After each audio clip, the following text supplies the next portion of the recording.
Oh, hello. My name is Mara, and welcome to Books Like Whoa.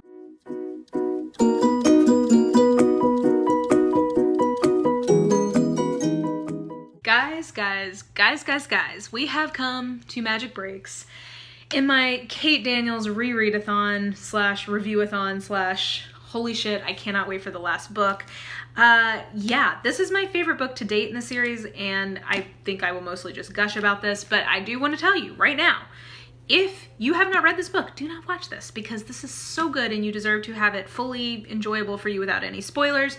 I have a spoiler-free review of the first book, and I will have a spoiler-free review of Iron and Magic and Magic Triumphs up. So, FYI, don't watch this if you haven't read the book yet, but before I give you a few thoughts I have, let me read you the synopsis. No matter how much the paranormal politics of Atlanta change, one thing always remains the same. If there's trouble, Kate-Daniels will be in the middle of it.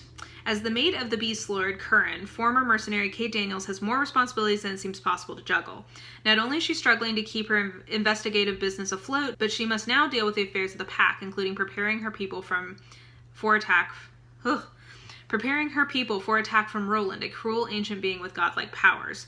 Since Kate's connection to Roland has started coming out, no one is safe, especially those closest to her.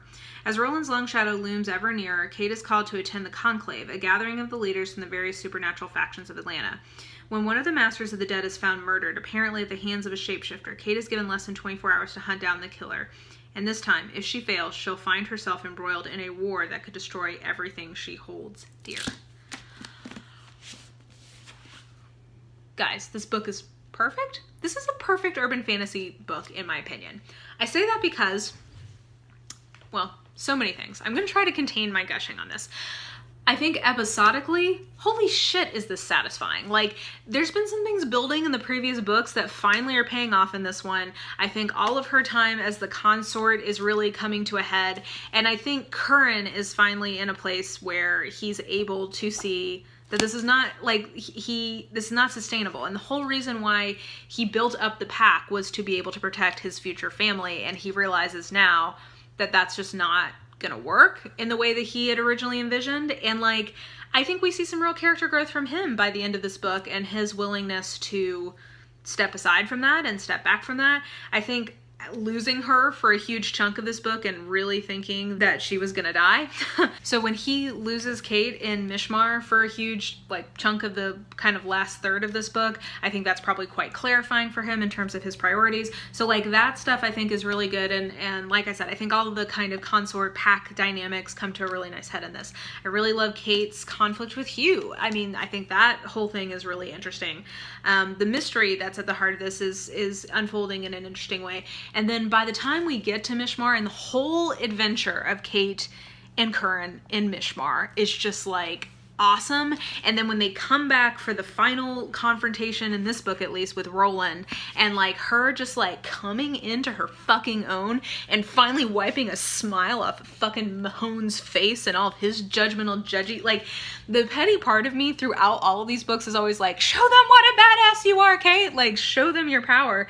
And I know why she doesn't, I get it, that's just me. This is why I would not be a good superhero, because I would totally be tripping on my power all the time and just be bitch, what? And anyway. Kate is not that petty because she has more survival instincts, but her getting to show her power and show everyone that they should be scared of her, basically. I just find it so satisfying. I love Curran's response to her after that happens. She fucking owns Atlanta now. It sets up it's just so good. And then I just wanted to remind you of the final bit of this book. So I love it when, they have to find a new house or whatever. And so they're looking at this big ass house they eventually get. And so they're in the kitchen with the realtor. A platter of cookies waited for us on the counter with a small white note. "The cookies are a nice touch," Curran said. Nina paused. "I didn't do that. I had no idea I was going to show this one today." I plucked the note from the counter. "I like this one. Plenty of room for the grandchildren and a sizable guest suite. P.S. The wards on the north side need to be reinforced. Roland." This just sets up conflict for future books. And let's just talk about Roland. I really love what they do with Roland in these books, like particularly starting with this one, because I think he's actually like kind of an ambiguous character in some ways. Like like he's evil, I get it, like whatever, he's done bad things, he killed her mom, like all that, but I think that they show him as being complicated, and I like that because it makes me excited to see what they're going to do with him in the final book, because I think there's a possibility Roland could be redeemed in the final book. I'm not saying I think that's what's going to happen. I'm just saying that they've left enough kind of layers to him that it's a possibility. I don't know. One thing, again, remember, spoilers, these are spoilers.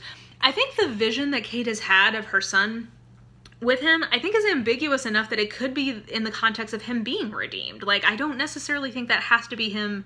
Maybe I've just misread it, and when I haven't read past this one yet in my reread. So maybe when I get there, I'll remember some more details and think, no, that's not possible. But from what I recall, what we've seen in her visions, it's possible that Roland could be redeemed and those visions still come true. So anyway, yeah, I think Roland's fascinating, and I think it's in the next book that they have some interactions that I'm like, oh, this is such good writing. So anyway, I love this book. This is my favorite book that has been released in this series to date, and I am hoping, because this was sort of like, so my favorite books in the series have been book 4 and book 7, and both in book 4 and in book 7, it was sort of culminating or capping off a little mini arc within the bigger 10-book arc, and the authors even said that, and both of those have been my favorite books in the series. So it's part of what makes me so hopeful for book 10, because I think that they've shown that they know how to like kind of cap off a storyline in a satisfactory way. This book, for the little arc that it had going, even though books 5 and 6 I think are not necessarily my favorites in the series, this book is so satisfying that it retrospectively makes some of what I didn't like in those books worth it. So anyway, I will be back to talk to you guys soon about the next book, book 8, which is Magic Shifts. There you go. These titles are so interchangeable. Anyway, if you enjoyed this video, please like, subscribe, follow me on the social medias if you are so inclined. I have all that information listed in the description box below. I think that will do it. I hope you guys are having a really great day, and I will talk to you soon. Bye!